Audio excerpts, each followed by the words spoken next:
The Korean Peninsula now is at its most dangerous moment since 1953 when the armistice ended.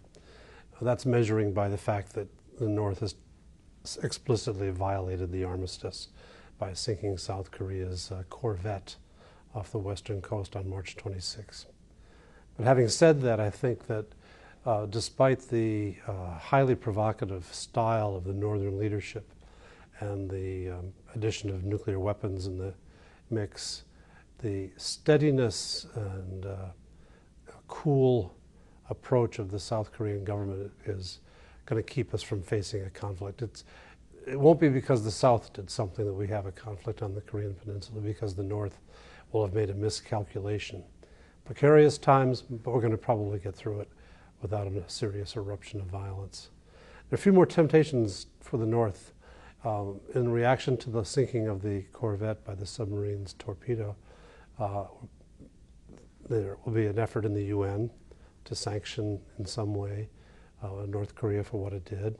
There'll also be some military exercises between the United States and South Korea. To both of these, it's likely North Korea will try to offer its own show of force, fire a missile, explode another nuclear weapon, and tensions can zoom up again. We should be ready for that and should not be overly excited by it.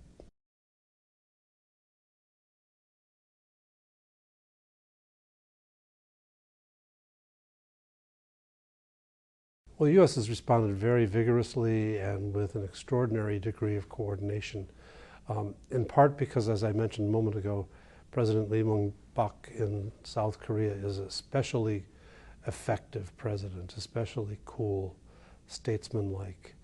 There's been more room for the U.S. to work closely with him to respond step by step to the issues that have developed over the last few months. It's been a kind of a model of how allies work together. This was not possible the previous 10 years. The South Korean government had two very strong personalities in charge who had a very deliberate agenda to improve relations with North Korea almost at any cost. President Lee Myung-bak was elected after those 10 years proved to be a failure to bring back more sober leadership and to not pursue peace at any cost with North Korea. And it makes it easier to work with them, although it also means we're going to have to go through more tense moments as North Korea reacts to the change in Southern behavior.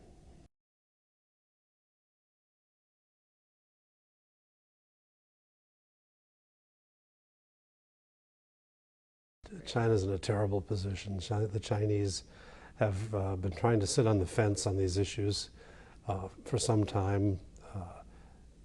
Last year, the second nuclear weapon led to a resolution that China supported in the United Nations Security Council. That was as far toward leaning toward the U.S. on the fence as they've gone. Now we're into clearly a succession problem in North Korea, where President Kim Jong-il, the leader, is in poor health and doesn't have long, it seems. He's trying to promote a son who's 27 years old, who's got a pattern of instability himself. China's not comfortable with that kind of succession. It's not comfortable with the confrontational approach that North Korea takes, not just with South Korea and the United States, but also occasionally with China. And at the same time, the Chinese are torn because they don't want to do something. If they, like the Dutch boy with his finger in the dike, if they pull their finger out of the dike, will that bring down the northern regime, lead to a reunified Korea, and suddenly all the way up to China's borders, there'll be an allied state with the United States that wasn't there while North Korea existed as a buffer. And so China's having a hard time sitting on that fence right now. The evidence has been rolling in that North Korea was responsible for the latest provocation of sinking the corvette Cheongnan. And China's squirming in the spotlight, not wanting to recognize the evidence and trying to dismiss it. This has caused a big debate internally in China, not out loud, but quietly. And I hope that international persuasion and maybe even pressure will lead China to take steps that restrain North Korea and eventually help us work together to manage a transition in North Korea to a less dangerous regime.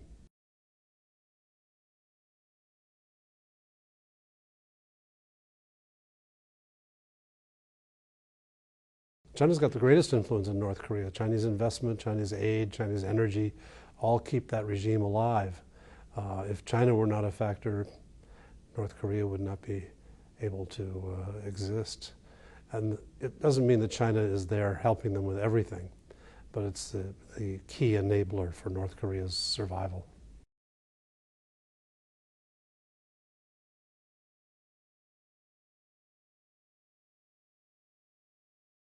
It's going to be hard to get a resolution in the Security Council, probably impossible. China, my judgment is China will be unable to support a resolution condemning North Korea. There could be a presidential statement.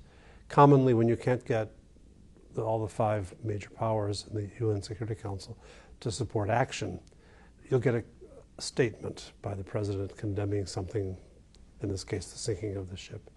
But that requires unanimity, and China may not even be willing to support that. South Korea needs it for domestic political purposes, and so I think the pressure will be high, and the U.S. will push very hard for China to accept a president's statement. But that's where the nub of the struggle will be over the next couple of months. And when that happens, then we'll have to deal with the North Korean reaction to that.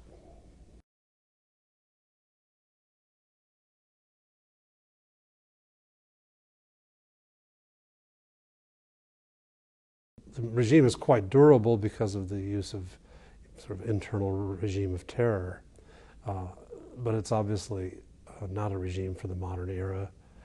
It depends on grace and favor from China. It's living on a very meager diet.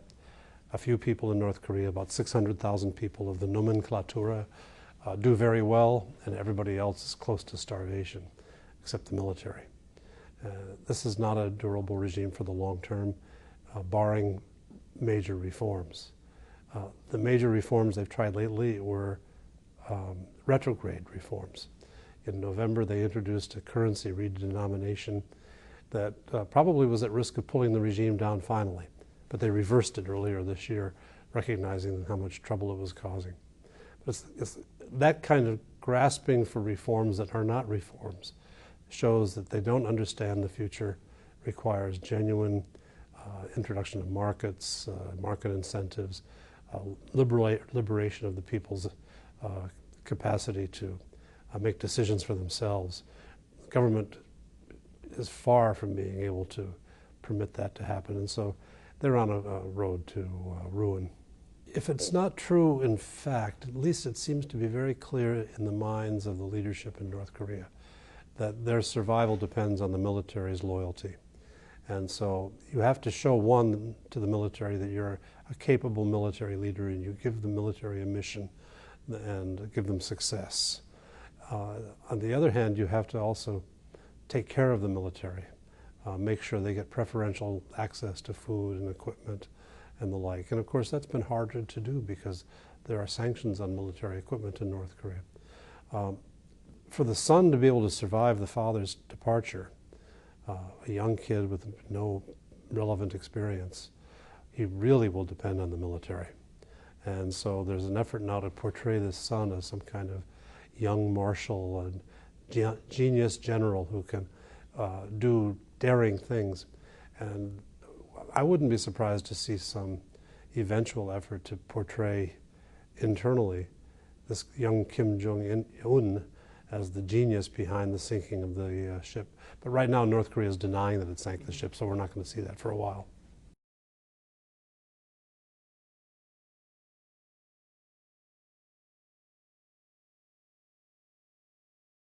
There has to be fear of direct confrontation because of the disposition of forces. The leadership in the South has been very judicious. They've cut off the last bits of trade between North and South.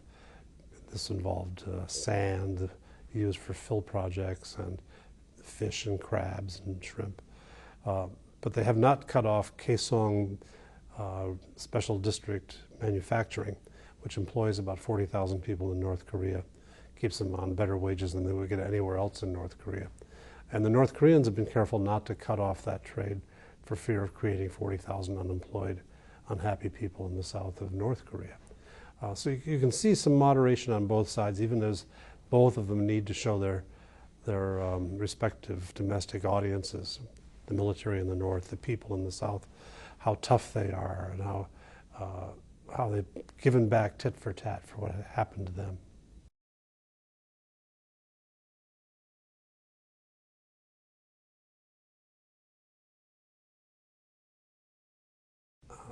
Well, you know, the nuclear program was being contained through the so-called six-party talks. And there's no point in even thinking about the six-party talks anytime soon. That should be way down the road. What we see coming up are increased coordination between the U.S. and ROK diplomatically, military cooperation. We're going to help strengthen their anti-submarine warfare capabilities. And some of that will involve technology transfer and equipment. Some of it will involve exercises. There will be responses to those exercises, and we'll need to respond to those responses. I'm confident the U.S. government will take a close and brutal look at North Korea's external finances. There are plenty of places where we could speak to the bankers concerned and suggest to them that they no longer bank with North Korea if they want to enjoy a favorable reputation in American financial circles, with all that means for their business. And I hope that this will be done in a gradual way. We won't just cut everything off, but we'll let the North Koreans know that for every further step they take to increase tensions, there's going to be a bigger price in their wallet somewhere around the world where they get the income that pays for the fine wines, champagne, and lobster that the leadership in North Korea seems to depend on.